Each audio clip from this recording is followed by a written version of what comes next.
চলো আজ তোমাদের সাথে এই রাখি মেকিং এর ভিডিওটা শেয়ার করছি। So hello everyone, welcome back to my রাখি সিরিজ এপিসোড 2। প্রথমেই বলে রাখি, তোমরা যারা আমার চ্যানেলটাকে সাবস্ক্রাইব করেছো তাদেরকে অনেক অনেক ভালোবাসা, আর যারা আমার চ্যানেলে নতুন চটপট করে সাবস্ক্রাইব করে দাও।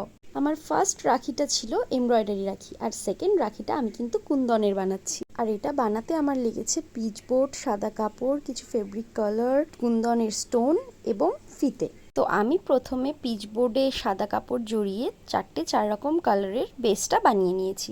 আমি একটু ডার্ক কালার পছন্দ করি, তাই একটা লাইট রেখে বাকি 3টে একটু ডার্ক কালারের করেছি। আর কুন্দনের এই স্টোনগুলো কিন্তু ডার্ক কালারের ওপরেই বেশি ফোটে। আর তারপর আমি একটা একটা করে সব কটাতে কুন্দনের স্টোন লাগিয়ে নিয়েছি। এই কুন্দনের স্টোন দিয়ে রাখি বানানোর পর আমার তো একটা গয়না বানাতে খুব ইচ্ছে করছিল, তো অবশ্যই তোমাদের সাথে একটা গয়না বানানোর ভিডিও শেয়ার করব।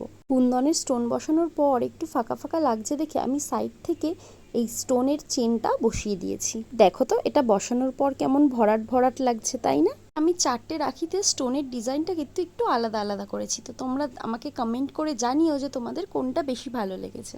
আর এই যে এই সাদা ফিতেটা দিয়ে কিন্তু আমি রাখির লেসটা বানিয়ে নেব, কিন্তু এই ফিতে ইউজ করলে আমি সবসময় সাইডগুলো পুড়িয়ে নিই যাতে সুতোগুলো বেরিয়ে না যায়। তো আমরা এবার রাখি শেষ পর্যায়ে চলে এসেছি। এবার শুধু পেছনে ফিতেটা লাগিয়ে তারপরে আমি একটা কাপড় লাগিয়ে নেব যাতে এটার ফিনিশিংটা কমপ্লিট হয়ে যায়। তোমরা কিন্তু অবশ্যই কমেন্ট করে জানিও যে আমার এই কুন্দন রাখি মেকিং এর ভিডিওটা তোমাদের কেমন লাগলো। রাখি মেকিং এর 3 নম্বর এপিসোড কালকেই আসছে, তো till then stay tune to Surjomukhi. By.